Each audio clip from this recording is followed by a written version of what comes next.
guys, what's up? It's Mr. Pizza Biscuit here, and today I'm going to be reviewing the BattleFoam Shield Bag. Now, the BattleFoam Shield Bag is one of two default sort of budget bags you can get with BattleFoam line. So I'm going to be comparing it to other BattleFoam bags, other bags on the market, and giving you my honest opinion. So I'm going to start with this front pocket here. This front pocket is mainly designed to take your book. So it's got your strong Velcro on the top, and you just fold that flap up. And then you've got this massively deep pocket that spans all the way down the bag, where you can fit up to 2 codexes or codex in the rule book. Now, similarly, on the sides, you have some smaller slots where you can put your miniature rule books in. So if you were to put your 2 codexes or however many codexes you want, you could probably fit up to 3 in the front, and your 2 rule books on the side, or your tape measuring templates or whatever. And then we have this one front pocket, which I like to use to store all my dice in. So you can easily just throw all your dice in there, loose, or you can throw them in a box like I did. And you could also fit your template in there. It's quite a neat pocket. You can feel it's got quite a lot of room in there. That's probably one of my favourite pockets in the whole bag. It's just simply, the whole bag is designed in such a way that you get the maximum you can out of each pocket. So if we take a look at one of 2 features for carrying the bag, you start with your sort of over shoulder strap, which clips on here on the edges. You can see these are plastic clips, so that's a cutback the BattleFoam used to make this bag slightly cheaper. You've got your straps, which then go around the bottom of the bag, come through, and then loop back up to this side, so you cradle the bag underneath. And then you've got your simple carry by hand handle on the top. So it's incredibly smartly designed. You can see someone's really thought about what's going on with this. So next I'm going to take a look at the inside. Now, this one I ordered, this is the standard loadout. So if you order the standard loadout, you'll be getting the exact same thing you'll see in here. So when you start, you're going to be opening it, and you'll be equipped with one of their thin custom toppers. It's just, by the way, this case is made so that you can fit your GW size foam trays in it, but you can fit a whole lot more miniatures because of the design of the BattleFoam trays if you use their trays. So the first tray, this is your standard sort of infantry troops, like your Space Marines and your Eldar Guardians and such. But to be honest, if you have any highly posed models whatsoever, you're going to find them difficult to fit in here. So my personal sort of preference to you is to get yourself the full pluck foam one and pluck it for each individual model. So your second one, this is for your standard Terminators.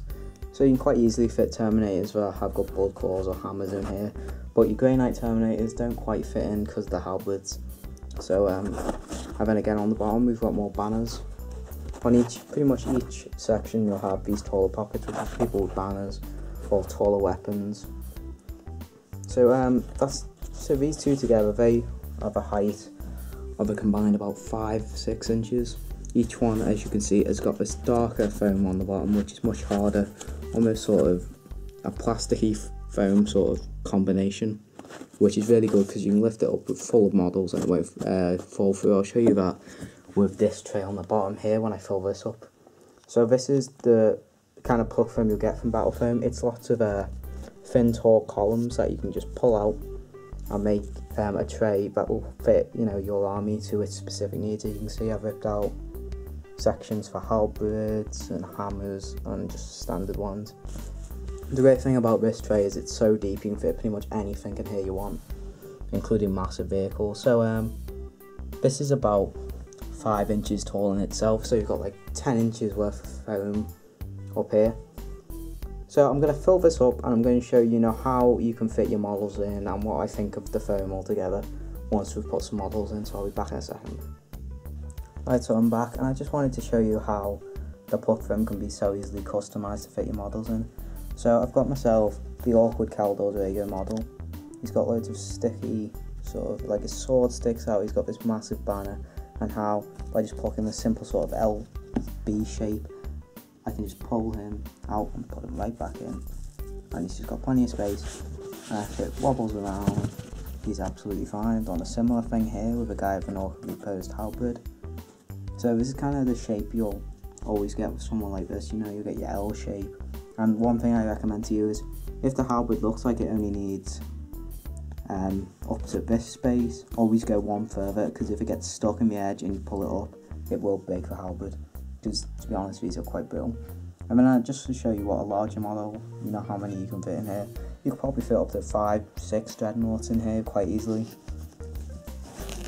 And he just goes right in, right out. I've got no problem having to just reach in there and pull them out. So I just wanted to show you sort of the strength of this foam. So what I did was, I took the mid tray and I filled it with some plastic and some heavy models. And firstly, I just want to show you how I'm resting this dragon's wings simply just on top of the foam, and there's no giving that foam at all. It shows you how tough even the softer bits of foam are. So, lifting this up with one hand, there is no dip in this middle part whatsoever. The only dip is on this corner here where I'm not supporting it. It just shows you the strength of this foam. This foam's just absolutely brilliant.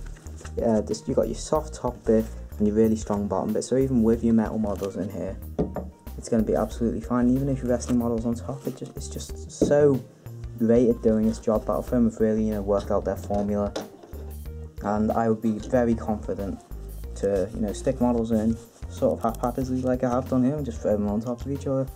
I honestly believe that your models will not get damaged in one of these BattleFoam bags. So now looking at the structure of the bag, this is like my last point here. This is where the main cost cutting feature comes in. As you can see, there's nothing holding the sides of this bag together. That's one of the main cost cutting features, is there's no hard outer shell here. You've only got your bottom that is hard, and then this side would become solid once you put your codex in it, and maybe your rule book on the side would make the edges more solid. So the only thing really holding it up is your foam. So throwing this on the ground, your models would be fine, the foam would keep them safe.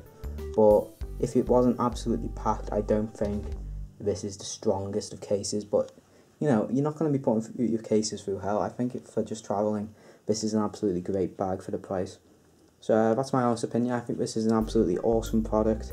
It's going to make you look less nerdy when you're walking down the street. It's going to protect your models brilliantly, and it's going to save you a lot more, so you can spend them on more models. So hopefully you guys enjoyed the review, and you got an insight into what this bag's about.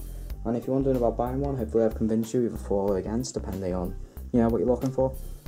So if you're looking for something for your army, once again I recommend you get the full pluck foam layout, so you can get your customized models fitting really easily.